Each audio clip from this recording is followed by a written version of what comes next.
am only 5'6". Sometimes I tell people I am 5'7".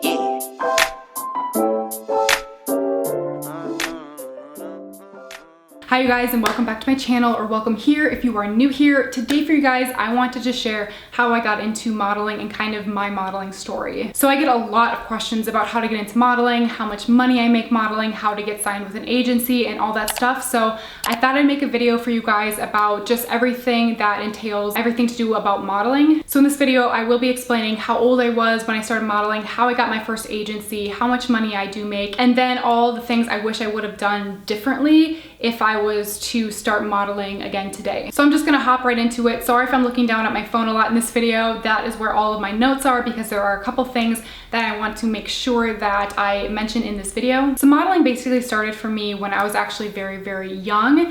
For a couple of years when I was very young, maybe like 5, 6, 7 years old, my mom did put us in modeling for like Macy's and Herberger's, like little kid runway kind of stuff like that. And then after that, I think my family just got really, really busy, and so we just stopped modeling. But I always remember loving modeling. So then fast forwarding to when I was 15 years old, someone approached me from an agency and just basically said that I should try out for their agency, just see if I could get in. So they taught you basically how to speak in front of the camera, how to move in front of the camera, how to walk the runway, what you should always bring to a model casting or a model photo shoot. And this class was every Saturday, and it was about $3,000 for I think about 3 months long. And this is one of the biggest mistakes I think I could have made. A lot of times things like these can be a scam. Mine wasn't a scam, it was a real legit agency, but the way the agency kind of wanted to make some extra money was to give girls classes. So if I was to do this over again, I probably would not have taken that class, but I was so young at the time and I was so new at modeling, I didn't know how to get into modeling. So I ended up just taking the class for the $3,000. I will say for something like acting, you probably will need to take a class because acting is very much a skill that needs to be learned. And there's a confidence in acting that needs to be built up. So I'd say if you go to acting school, I think that is very much legit. With modeling, just be very, very careful. And nowadays, there's a lot of information online, on YouTube, on the internet about how to become a model. So then after that class was ended, you did get signed with their agency right away. I got one photo shoot, I think, with them. And then I got a lot of modeling gigs that were like handing out pamphlets. So I go to a convention and I'd hand out pamphlets, or I would stand outside like a Hollister or an Abercrombie and Fitch, and I'd be handing out like those pamphlets sometimes you get at the door. They don't really do this anymore, I don't think, in malls, but back then they had these models that would stand outside Hollister or Abercrombie and Fitch, and they would basically welcome people in, or they'd hand things out. So it wasn't really a glamorous job by any means, but it did help me pay for a lot of things. So I did that for a couple of years. So I did that from the age of 15 to 18. I kind of got modeling gigs every so once in a while, and it was usually standing at convention centers or handing out pamphlets at like the mall. So then when I was 18 years old, I did try out for another modeling thing. It was a modeling runway show that was happening in Mexico. And I showed up at this tryout, and there was about 600 or 700 women that were there, and only 3 of us were actually supposed to get chosen. So I just remember a huge room with all of these women in it. I think it took an entire weekend to do, and they were interviewing women all the time, every day. They were taking photos of them, they were watching them walk the runway. You had to have a little bit of acting experience, but basically I was chosen one of those 3 or one of those 4 women that were chosen to fly down to Mexico to do a runway show. I remember my parents being kind of skeptical about this, so my mom did fly down to Mexico and stay with me. But basically in Mexico, I did a bunch of runway shows.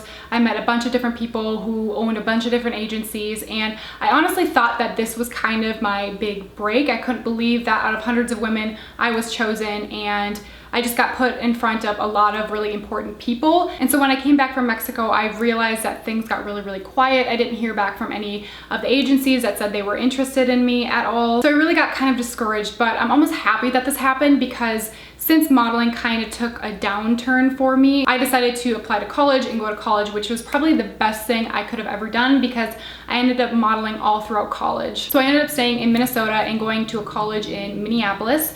and I decided to sign with an agency here in Minneapolis. I'm super happy that I have a degree. I'm also really happy that I did not move to somewhere like Chicago or LA or New York, because it's so competitive and so expensive to live in those cities. I would say if you got signed by an agency in LA or New York, definitely look at moving out there for at least a year or two just to try it out.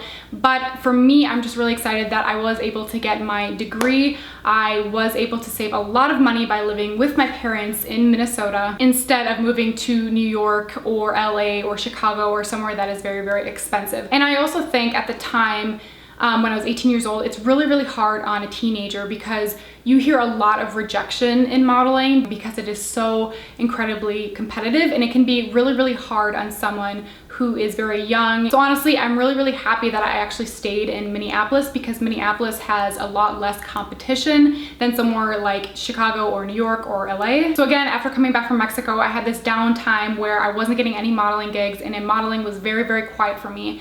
And that's what made me apply for agencies in Minneapolis. So I ended up applying for 5 different modeling agencies, and I did hear back from one. And when I applied to these modeling agencies, I did not have professional photos. My younger sister literally took a photo of me on a white background in a swimsuit, which is pretty typical. And so I applied to all these modeling agencies, and I had absolutely no idea if I was going to hear back from them. But I did hear back from one, and they did say that they were interested, but I needed to get professional photos done. Now, professional photos can cost anywhere from like $200 up to $1,000 to get, depending on the photographer, depending on how good the photographer is, depending on where you live, if you live in a big city or a smaller city. Mine ended up costing somewhere, I think, around $300 to $500. So then after I got my professional photos done, I did reapply to all 5 of those agencies once again, and I did end up hearing back from 3 of them, and I did sign with those 3 agencies. A couple of great things about being signed in Minneapolis is that it is way less competitive. You also can be double signed, which basically means you can be signed with multiple agencies. Usually in places like New York, you can only be signed with one agency in New York. You can be multi-listed with different agencies in different cities. So you can have an agent in New York and in LA, but you cannot have 2 agencies within New York. So in other words, it's basically being called exclusive. You're an exclusive model when you only have one agency in one city. But in Minneapolis, because the competition is very, very low, you can be multi-listed with different agencies. Another great thing about modeling in Minneapolis is you don't have to be super, super tall. I am only 5'6". Sometimes I tell people I am 5'7", but in fact I am only 5'6", and I find that I have really, really good work here in Minneapolis. A lot of times in other places you have to be at least 5'8", if not taller, like places in New York, because they do a lot of like high fashion and runway shows. So once again, I was really, really happy that I did stay in Minneapolis. I was able to model all the way throughout college. It did help me pay for my first car. It helped me pay for my tuition, my groceries, my rent money. And what's also nice about Minneapolis is the rent prices are so low here compared to anywhere in LA or New York. So anyway, kind of backing up a little bit, after I signed with those 3 agencies, I think I was 18 or 19 years old, and right away I got a lot of bookings, and this is very, very common. So there's just different types of modeling, and so a lot of agencies will kind of send you out on all these castings and all these tryouts and all these photo shoots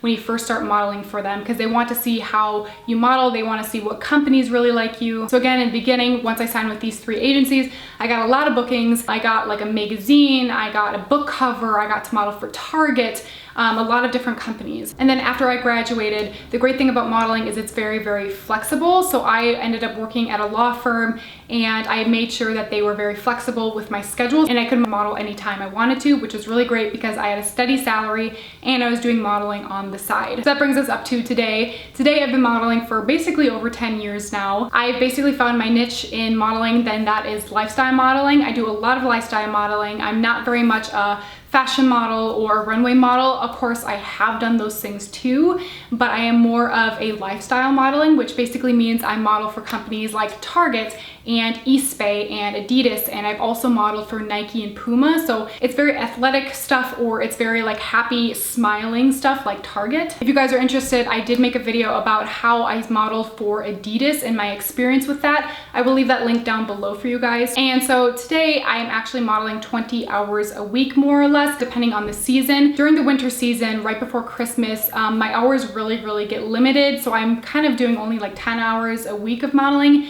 Now in the spring and into the summer, I model a lot more. I'm getting like 20 to 30 hours a week, but I no longer have a full-time job. I am actually a student now, so I'm going back to grad school, which is perfect because I'm doing grad school and I have modeling on the side, which is really flexible and easy. And it depends on the year, but I do find that I make around $20,000 to $30,000 a year modeling. modeling. And I know that might not seem like a ton to some people, but in reality, I'm working basically a part-time job for only 20 hours a week and getting paid $20,000 to $30,000 a year. And I find that that is enough to cover my school, my rent, my groceries, my gas, and everything like that. Some work I get through my agencies that I'm signed with, and some work I have found by myself. So people have contacted me over Instagram, or I have contacted them through Instagram to see if I can model for them. So a lot of my work does come from my agency, and I would say the majority of my work probably does come from my agency. But there are other gigs that I have found myself. I haven't looked for more work in a while. I know I could get more hours for modeling if I really, really wanted to. I've just been really, really busy with schoolwork, and I've just kind of started YouTube, and so I've just been really, really busy with those kinds of things. But if I really, really wanted to, I could be modeling 20 to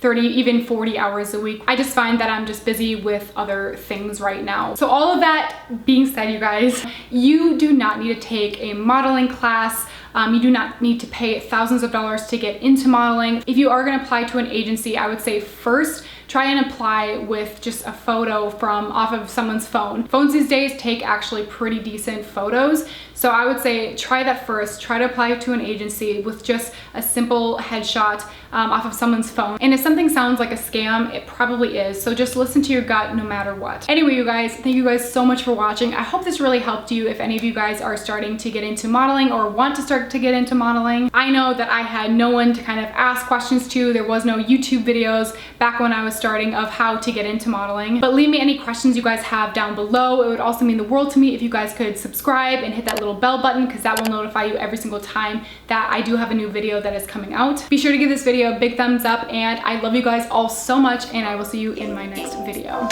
Bye, you guys. Told my brothers one day we gon' make it. We just gotta grind for that paycheck. Mama told me one day I'll be famous. Remember when she